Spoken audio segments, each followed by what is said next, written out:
Hello, everyone, and welcome to Creative Connections. My name is Kevin, and today we are partnering with Arts Law again for a legal refresher and to learn about copyright. I would like to start by warmly acknowledging the traditional owners of countries throughout Australia, including where you are today. I pay my deep respect to elders past, present, and emerging. So just to describe what's on screen at the moment, there is a blue PowerPoint holding slide with some text and some video boxes of our guest speaker and Auslan interpreter. I, the host, am a fair-skinned man with a brown hair and in front of a dark black screen wearing a grey jumper today.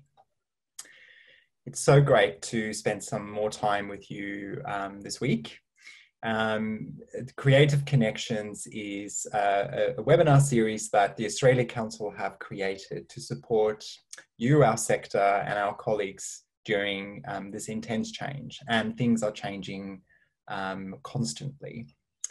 We do hope that you are finding these sessions useful. And so far, it's been such a privilege to spend time with amazing guest speakers to share their thoughts and their learnings with all of us. And we really look forward to a continued approach to providing these webinars to you. So I think most of you already know most of the housekeeping, but we'll just recap a few small items. Before I hand over to Susan, just make yourself comfortable and get ready for her session. Live captioning is available and you can activate that by clicking on the CC button in your player, which is normally at the bottom of the screen. Also, today's session is being recorded and we will send everyone who's registered a link to the recording next week. Then, as Suzanne will most probably highlight in a session, we will not be able to provide any specific advice on specific cases today, but we hope to learn about general legal concepts and also for you to know where to go and find help if you need to. We will do a Q&A at the end with Suzanne. So feel free to pop those questions in the Q&A section. Again, you can find that in the player in Zoom, which is normally at the bottom of the screen. And in fact, at the top of the screen, as someone just highlighted, if you're using a mobile device, sorry about that. So I'm now going to introduce you to our guest speaker again.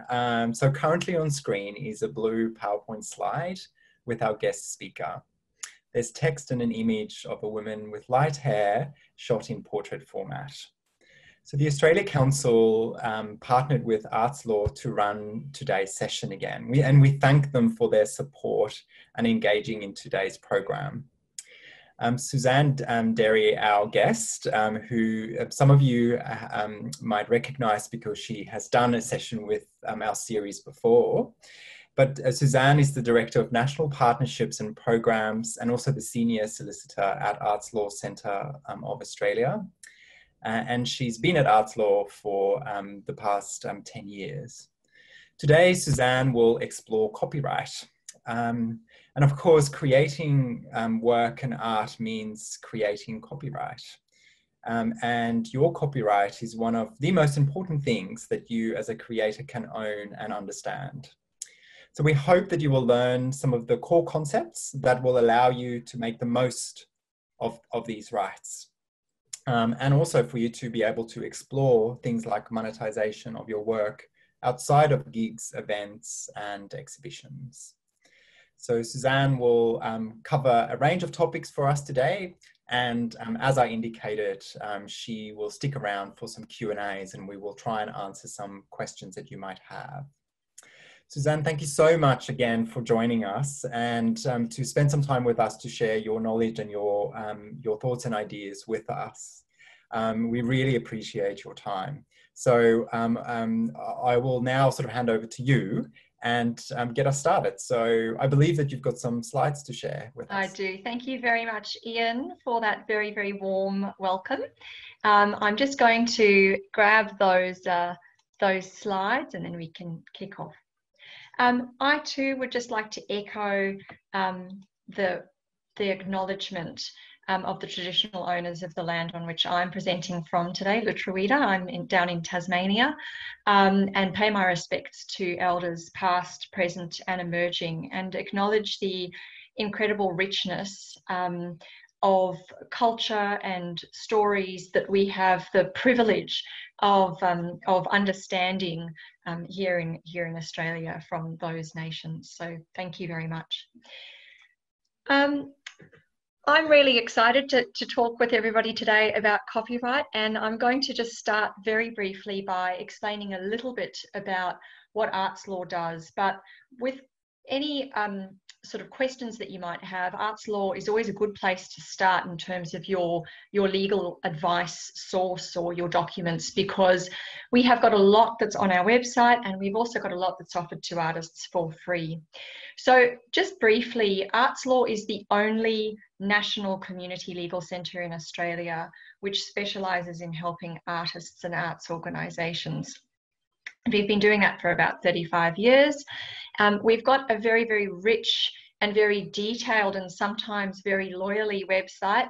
So it's worth having a look at. But of course, if you can't find what you're looking for, always feel free to reach out to one of us and we can help you to find whatever it is that you need. So we've got a website that contains lots of information sheets and also very usefully lots of sample contracts.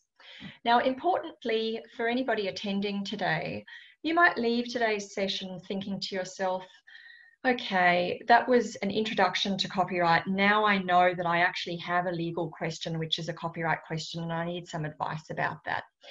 And if you find yourself thinking that, please get in touch with us to get some legal advice. There's a lot that we can do to assist you, which will not cost you anything at all. And even where we do charge a fee for our subscribers, that is a very, very subsidised fee, thanks to the funding support that we receive from agencies like the Australia Council.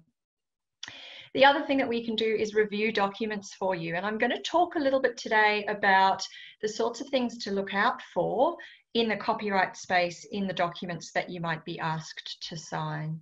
So we're going to touch on that briefly, but please know that if you get presented with a document and you're asked to sign it, or in fact, if you need a document, a contract that's going to govern your relationship with somebody else, arts law can also help you to generate that. So that's quite an important part of what we do.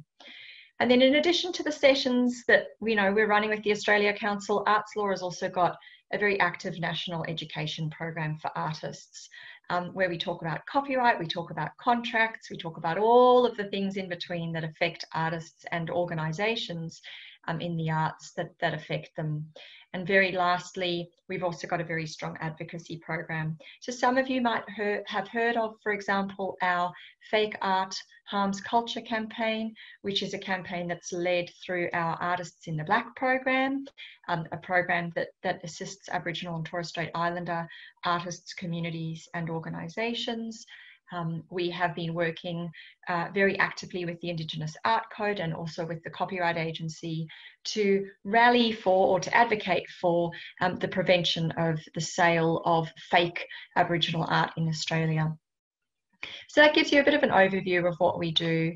I should also, just because I forgot to do it at the very beginning, explain that I'm a fair-skinned woman with fair hair in my mid-30s. Most of this presentation is white slides with a blue font and black text as the body of the text, but I'll do my best to remember to describe each one as we go through as well. Just to give us a bit of context before we kick into the sort of real detail around copyright, I want to give you a brief case study to describe how copyright sort of has come into the cultural and rights space for one of the artists that we assisted. So this is a white slide with some black text on it and a little photograph down the bottom of a hotel room very sort of minimally decorated with a very decorative floor design, though, a carpet design that's made up of a pattern of yellow and black. So Arts Law assisted in advising an artist who's given us permission to talk about the help that we gave her. There was an artist, or there is an artist, who is in New South Wales, Bibi Barber. She's an amazing Indigenous artist, and she creates paintings which are very closely connected to her heritage and her culture. And many years ago now, probably about 10 years ago, she was flicking through a magazine and discovered, lo and behold, that in an interior design magazine, there was her artwork featured on the floor, on the carpet of a very boutique hotel in Poland, who had actually been awarded some design awards because of how beautiful mainly because of how beautiful the carpets were. And Bibi was very shocked to discover this. She had never given consent for anybody to reproduce her artwork onto the floor of the hotel. And so what then commenced was a very long, very protracted case that was not only having to sort of deal with Australian copyright law, but also the laws in Poland around copyright infringement. And it was only a few years ago that that matter was settled. But it gives you an example of how an artist's copyright is something that is so, so key, not only to their economic and business interests, but also their personal and sometimes cultural interests. Bibi was successful in the end in getting a resolution to what had happened. But it was really, really important from the time that she discovered that the infringement had occurred for her to get some legal advice, and Arts Law assisted in that process. So today what I'm going to cover is a bit of an outline about copyright and moral rights. We're going to touch briefly on how copyright and social media interact. We're also going to talk a bit about copyright licensing, and we're going to chat about the collaboration process and copyright and how those things overlap. Now, today's presentation on copyright is going to be quite broad and quite general, and it aims really to get you as a participant to the point where if you think that you've got a copyright issue, or you think that you've got something that's happened to your work that you're not quite comfortable with, or you're just starting to make work with somebody else and you're starting to think about it, today's presentation really just aims to assist you in identifying, oh, okay, there might be a copyright issue there. I probably need to get a bit of advice, and to help you map in a more comfortable way how copyright fits in with your practice as an artist. So my next slide embodies an image of a young boy with his foot on what looks like a ball that's also got a copyright symbol in it. It's the introductory slide to the sort of copyright basics portion of today's presentation. So why does it matter that we understand copyright? You know, why should, as a practicing artist, why should it matter as an arts organisation? Why should it matter that copyright exists? Firstly, what artists tell us about their copyright interest is that it gives them a very important economic right to leverage when they are having discussions with other people. So, for example, it might give you, as the creator of the work, the ability to say yes or no to the use of your work. And if you do say yes, the ability to then charge a fee for that permission that you are giving somebody else. So, you know, all of that, the blood, sweat and tears that goes into that creative process, copyright is in a way an ongoing process of rewarding the original creator of that work so that they might benefit economically and also in terms of the control that they have over that work. The other reason it's so important to think about copyright very early in your creative projects is that for a lot of distribution of work, it's really almost impossible to actually go to the next step of distributing or sharing your work if you are not actually certain of what the rights position is. And I'll give you an example. You know, if you're a filmmaker and you create a film and there's a rights dispute somewhere along the line and you're not really sure who owns the copyright to a key component of that film, you're going to have real difficulty, if not it will be impossible, to actually distribute that film to a network and to be able to give the sorts of promises that you need to give. The other reason I think copyright is so important to think about and to discuss with other creatives that you're working with is that it is really about creating respectful growth relationships in the arts. So what we often see is that in situations where copyright hasn't been considered early in the piece, there can often be a period of dispute or renegotiation, and sometimes, unfortunately, you know, the project can actually fall over because copyright hasn't been discussed or thought about very early in the piece, and it becomes this pivotal sort of point that people have got a disagreement about. So it's really also quite vital that you're thinking about copyright at the beginning of your projects so that your relationships with other people who might be contributing to that rights interest can be you know, maintained and fostered in a very respectful way. And the other last thing that, you know, many of you who may have relationships with funders or have received funding or commissions for work that you create is that your funding agreements will usually talk about copyright in one way or the other. And so you need to really understand how those rights work in order for you to enter into, quit, or work with the funding that you've received. So let's just dive right in and think about what copyright protects. The slide in front of me is a white slide. It's got a number of circles in it with icons, and it's talking about the various works which copyright protects. So importantly, copyright protects the expression of ideas.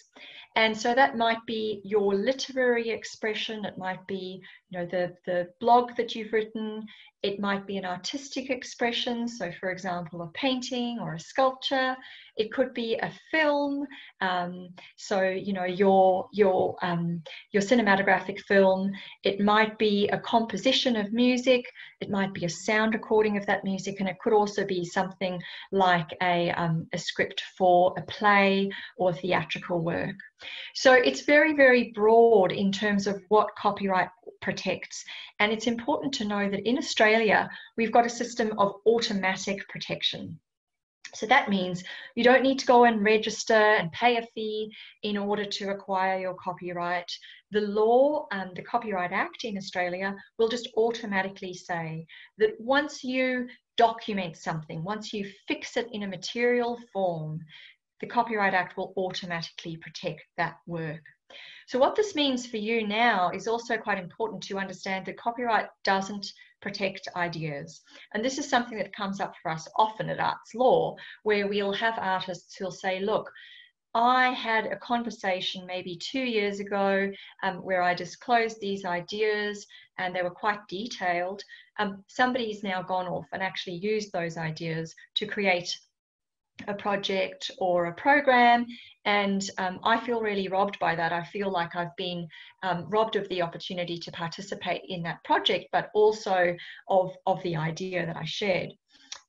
So it's really, really important as an artist or as an organization who shares ideas, and we all do it, you know, it's part of the landscape, to just understand that copyright is not going to protect those ideas. The law of contract can sometimes work to assist in protecting ideas through what's called a non-disclosure agreement or a confidentiality agreement, but those can be, you know, complex relationships to enter into. So important to just understand, if you've got an idea, as soon as you do something with that idea, like write a song or paint an artwork or write a piece of literature around it, that piece of work, that piece of art that you've created from that idea is the thing that copyright attaches to and automatically protects. So what is copyright? Copyright, as I mentioned, is a right that is embodied in the Copyright Act That's a national piece of legislation. It's a federal piece of legislation. It means that the copyright protection that a writer in South Australia has will be the same as the copyright protection that a writer in the Northern Territory has. And your copyright, if you just think about those words, are at their essence the right to make copies, but basically the right to use your work. So this slide, which again is a white slide with a number of blue icons on it in circles, talks about those various rights and unpacks what they are. The most important ones that you're looking at in front of you are probably the reproduction right, so that is the right to make copies of a work, the communication right, which is the right to put works online, the performance right, which is obviously, you know, the right to perform a copyright work. And there is, of course, also your first publication and your adaptation and commercial rental arrangement rights. But I don't want to sort of delve into those, because the most sort of frequently asked about ones, or the most frequently used ones in the creative sector, are really the three that I highlighted there: reproduction, communication, and performance rights.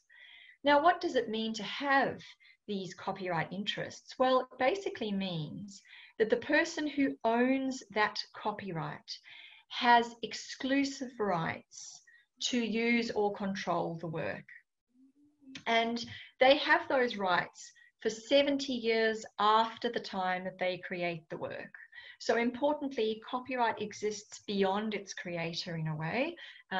Well, it does. It exists for 70 years beyond the time that the person who created the work lives. So it can be dealt with in an instrument like a will, for example. And it's important that if you're an artist and you're thinking about getting a will, that you also consider including your copyright in that will, because as we all know, the exploitation or the use of copyright is sometimes something that actually grows, you know, after the death of an artist rather than disappears. So it's important to think about those rights too. Next, we're going to be chatting about who owns copyright. So this can sometimes end up being one of those areas that at the Arts Law Centre we might see questions coming in about, and it's because sometimes in the arts this is a really complicated question. It's not really a simple notion, and it depends how the work is created, and we're going to get to a bit more detail about that. But at its most basic state, copyright is usually owned by the author or the maker of the work. So if you, for example, have created a photograph yourself, you will automatically be the owner of the copyright in that photograph. Importantly, though, there are a number of exceptions. The first one that I want to touch on is contract and the exception that that creates. So I want you to imagine that you've been engaged to go out and take some photographs of a festival, and you're being paid to take those photographs. Now, just because you are being paid to take the photographs, that doesn't necessarily change the copyright position. In other words, just being paid to do work doesn't make you lose your copyright. And it's important to understand that, because that's a bit of a myth and a misconception in the creative space, where we have people calling us and saying, look, I was paid to do that work, and so I don't think I own the copyright anymore. That's wrong. If you get paid to create a work, ordinarily you still keep the copyright, but you're giving permission often to the person who's paying you to use that copyright for a particular purpose. Now, if you go off and you photograph your festival, that little scenario that I started off with, and you sign a contract with the festival organizer that says you are going to go and photograph the festival, but you're also going to give away your copyright interest to the festival organizer as well. You're going to assign your copyright. What that will mean is that the festival organizer becomes the new owner of those rights. But that is usually something that has to be done in writing, in an agreement. The other exception is around employment. And I, for example, do a lot of this education work, and so I generate lots of PowerPoint presentations as part of that job, and that's part of my position description. So every time I generate a PowerPoint as an employee of the Arts Law Centre, I don't keep my copyright in that PowerPoint. Arts Law becomes the new owner of the copyright in that PowerPoint. Just for a brief moment, I just want to pause there and draw your attention to the difference between employment and being contracted to do work. Because in the arts, it's, as we all know, really common that you might be working for a number of different clients as a freelancer or a sole trader, and you are not the employee of any one particular one of those clients. You are your own business, if you like. So in that scenario where you are working as your own business and contracting your services out to numerous different entities or agencies or businesses, you don't become their employee as such. So you don't lose your copyright when you do work for them. However, if you are employed 3 days a week to go and be a graphic designer for an agency, and that's your job, and you follow their directions and you work on their equipment and you work the hours that they tell you to work, then that's looking more like an employment relationship, and chances are your employer will own the copyright in the work that you create. There are also some exceptions for Crown copyright, that is works that are created for state or federal government, and I'm not going to delve too far into that because it's sort of a presentation all on its own. But the other important exception is around commissioned works. So if you are a filmmaker or the maker of sound recordings, so in other words, an audio engineer or a music producer, if you are paid to create a film or you are paid to create a sound recording, the position is that usually the person paying you is the one who owns the copyright. So just to clarify, the ordinary rule of thumb is if you make it, you own it, even if you're paid, unless you're a filmmaker or a maker of an audio recording, or unless you're an employee or you have a contract. So you can see there are a few little exceptions. It's always really important as you start to venture out into a creative project, regardless of whether or not there is money involved, to get some advice to make sure that you understand how your copyright works in that project. Okay, now you might be looking at this slide which embodies a photograph of the ingredients for what looks like a delicious cake. There are some eggs and some flour and a big scoop of sugar on a chopping board, and there's the title, Collaboration and Joint Authorship. And when I was sitting and thinking last night, how do I actually describe some of the complexities around joint authorship and copyright, I thought, let's just show the ingredients of making a cake. Because basically what happens when you create a copyright work with other people is just like adding ingredients to a cake. You all bring something to that process. You end up with a copyright work that has a number of different interests, a number of different rights baked into it. So you end up with a copyright work that's got a whole lot of different owners if you're creating a piece of art with other people. And this is very important to understand, because just like a cake, after it's been baked, you can't pull out the eggs separately or pull out the sugar separately and say, oh, you know, I brought this bit to the project, so I'm just taking that and doing what I want with it. From a copyright perspective, once you have created a jointly authored work, all of the people who've contributed to that work will need to give consents around how the work gets used and what it gets used for. So it's, again, just coming back to that starting position of it being really important as you commence on a creative project to think about how those rights are going to work, and to have open and transparent and respectful discussions with the other people who are creating with you about what you all agree to as the rights position. What do you all want in terms of how the copyright is going to be shared or used after, you know, the work is created. So I want to just delve now quickly into the land of contracts, and I'm not going to take you back through the big contracts discussion that we had last time. I had the pleasure of presenting to some of you, but just to explain, contracts in the creative sector, 99.9% of the time are going to deal with intellectual property or copyright interests. And so it's really, really important that if you are asked to sign a contract, or if you are entering into a creative relationship with somebody for money or not, that you get some advice about what any of those agreements might say.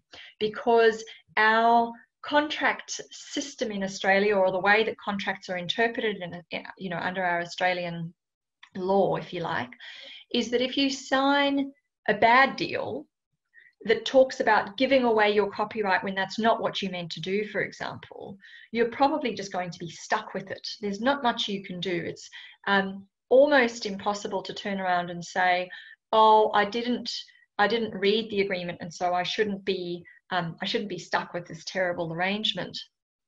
So when you're looking at a contract that deals with your artistic practice, it's very important that you look for clauses that have headings like scope of rights or grant of rights.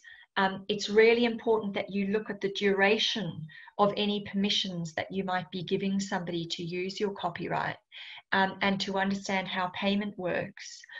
And I'll give you a quick example of why, for me, in terms of my communications with artists, that has really borne out to be so important.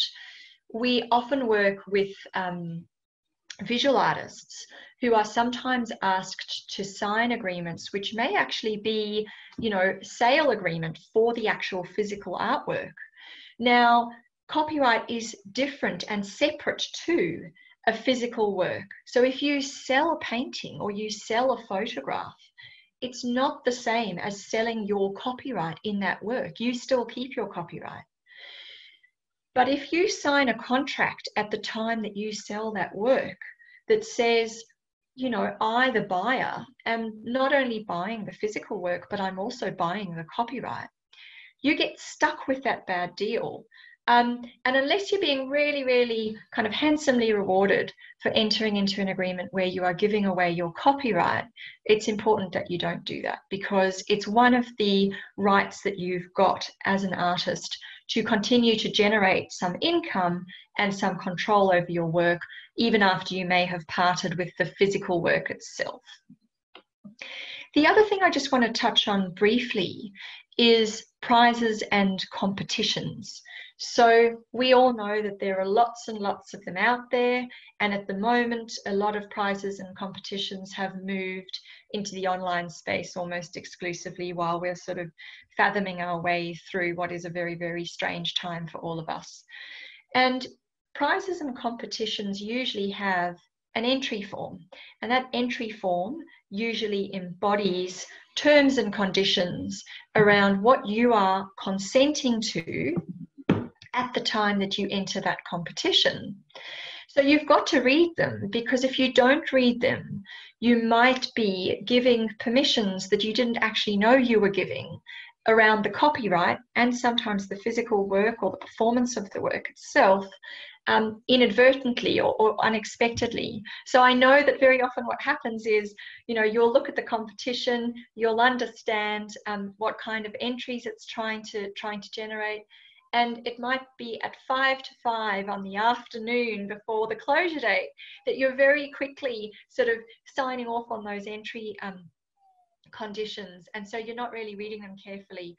Please, just in terms of your dealing with your copyright in contracts in general, try to shift that sort of process to giving yourself more time to understand and appreciate the rights that you might be giving in an agreement, because it's really, really important that if a competition is actually saying, by entering the competition, you're also giving away your copyright, that you know that, so that you can make an informed decision about whether or not you want to enter And Arts Law has got, as part of our advocacy work, a strong program of reviewing many prizes and competitions and looking at their terms around how they treat copyright, so that we can help artists to be, I suppose, safer in their negotiations with organisations that run competitions. Okay, so I just want to talk about the use of other content or other material in your arts practice. Many artists are not only creating their own work, but they may also be referencing or using or being inspired by or actually reproducing other work in the process of their arts practice. Take, for an example, a filmmaker who might want to use some music in their film. They may be drawing on a script for their film. The script might be based on a book. They're also going to be filming the performance of numerous actors or cast and crew. And so in that way, there are a number of copyright works which embody a whole lot of other copyright material, sort of as a big bundle of copyright material. So the first question to ask if you are going to be using any material is, do you own it? So obviously, if you created the material, it's likely that you own the copyright in that work. You might also have entered into agreements with somebody else that assign those copyright interests to you. So for example, you might be a musician who's stepped into a studio and you've said to the audio engineer or the producer, I'm going to pay you a fee, and in return for the money that I give you, I'm going to become the owner of the copyright in the recording of my performance. So that first question, do you own the material? Our second question, do you need permission? So there are some situations in which you might not need to ask somebody else for permission to use the work that you want to use.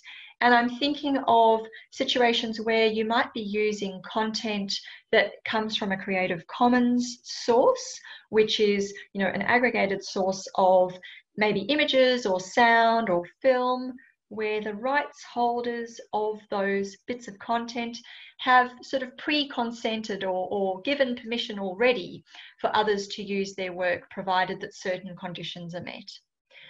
You might also be obtaining your work through a stock library or a song library or a sound library, or and I'm thinking, Getty Images or Shutterstock or any of those sources, where you as the user of that platform are licensed in certain ways to use the content, and you don't need to go off and then get separate permissions.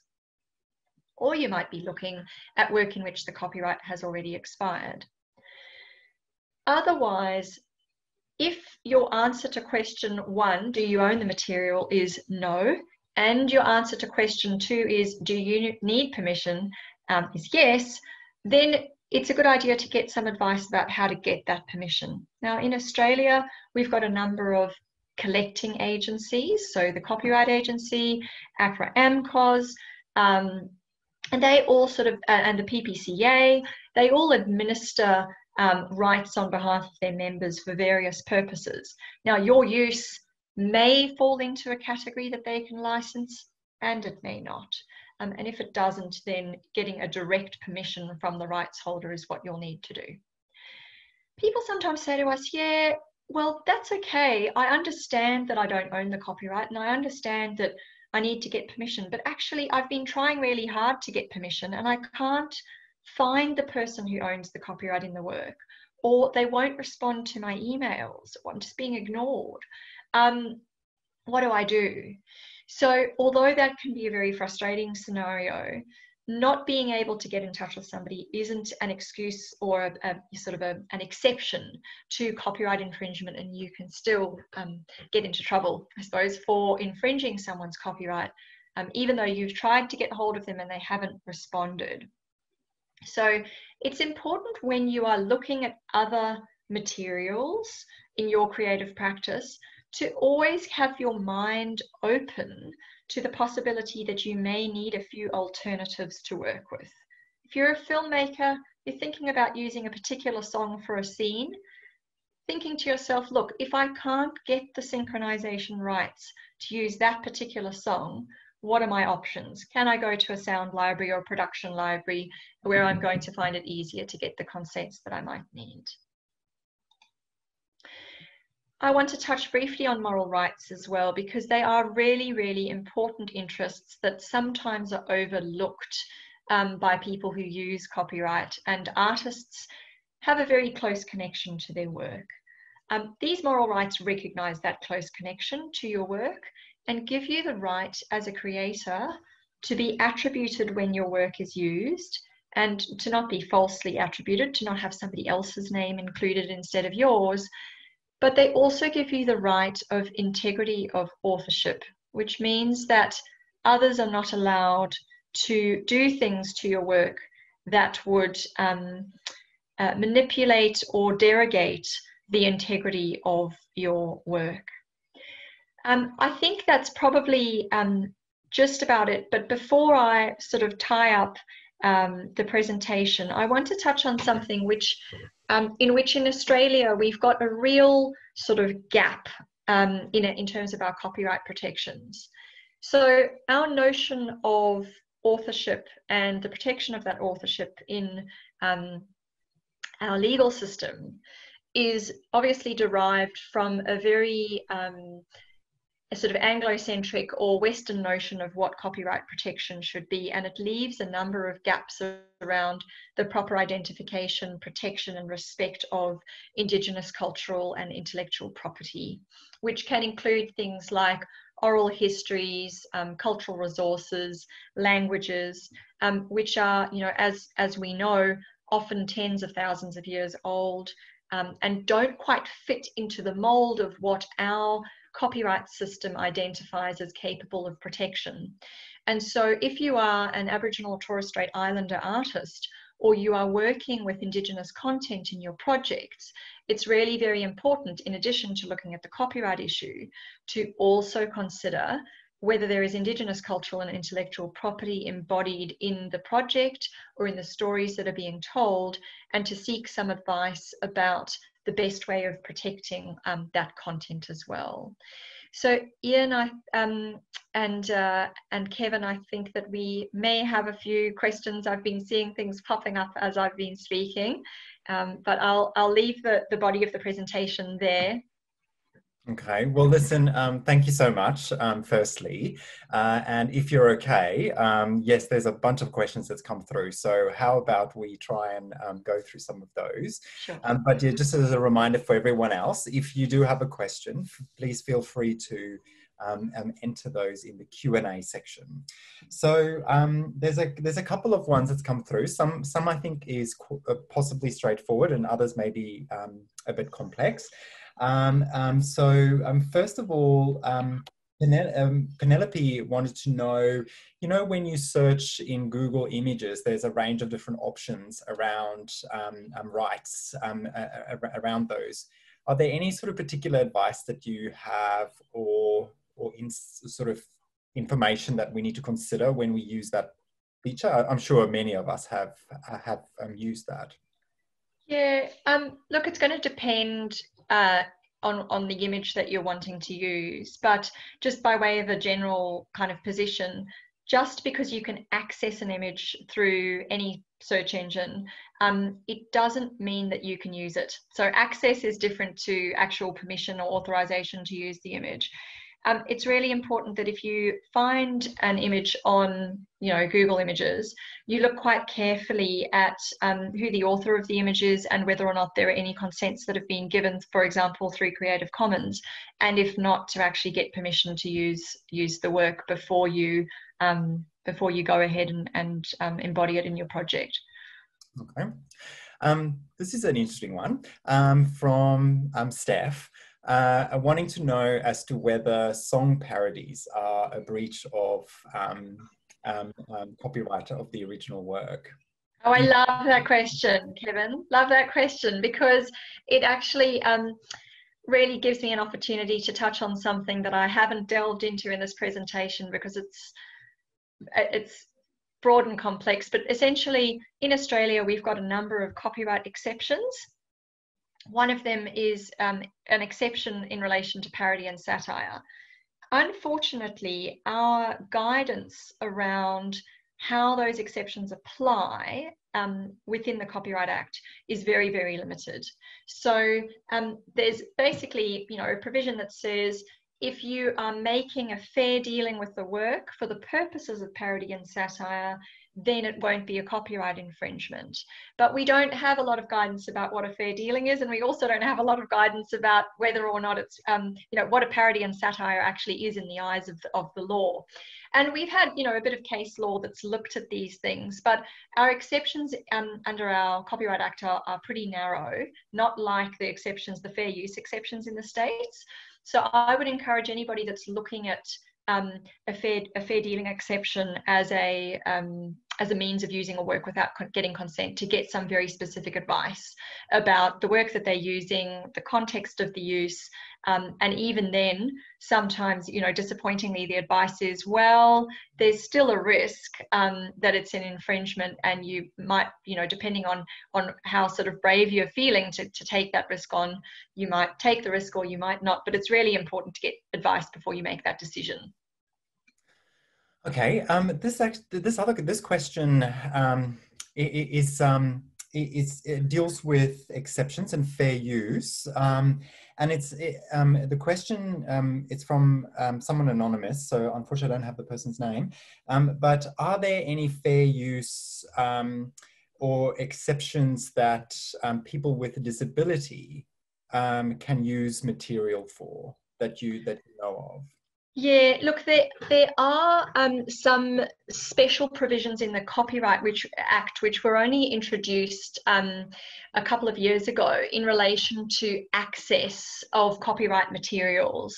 And I can certainly, if you'd like, the anonymous person, if you'd like to provide for example, your email after the presentation, I'm happy to provide you with more detail about sort of how those work, just by way of an information sheet. But there are some access exceptions in the Act, but again, our Copyright Act is quite narrow around how we make those exceptions work. So it's just important, again, as with the last question, if you're looking at relying on an exception, to really understand the breadth of how it might actually cover your use. Okay. Listen, there's so many great questions. So we'll just sort of keep going if that's okay. A question from Gwyneth wanting to know as to whether it's possible to extend the copyright beyond 70 years that is automatically covered. Look, I love that question, because it sort of goes to the remastering of works by Disney. When you see all of these remastered films, or they've been sort of digitized in a new way, that was Disney's way, essentially, of reviving, if you like, the copyright in the cinematographic films. Generally, no, you can't sort of reignite that period of 70 years after the time that a person has passed away. So, if you leave your copyright to somebody in a will, and then that person, the beneficiary, passes away and leaves the copyright that you left them to someone else, it doesn't sort of start the clock ticking again at zero. But the way that the copyright can be revived, if you like, is where a new work is actually created using the original, because then you've got a new original creation that's capable of protection. So in one way it's a simple answer, but it sort of leads to a complex discussion around how the revival of copyright works has actually benefited the industry in the film space anyway. Okay. Can I just squeeze one quick one in?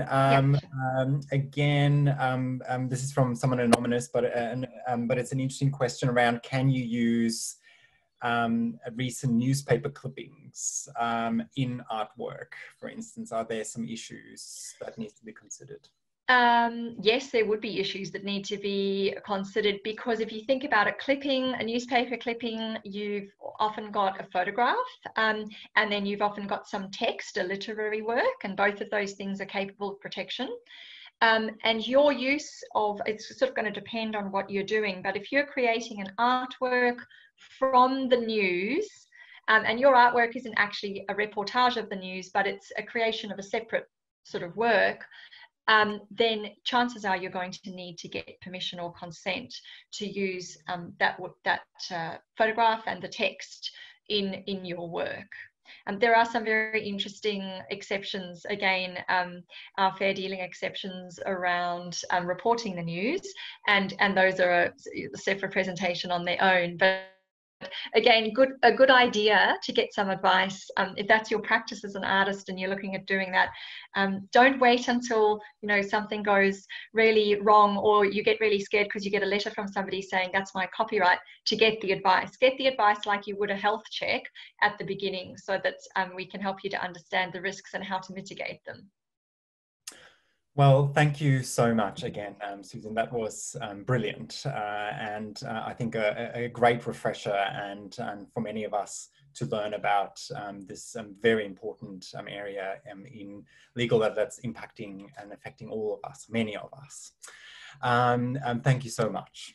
So before we go, just a quick reminder. Thank you so much. Yeah, no, brilliant.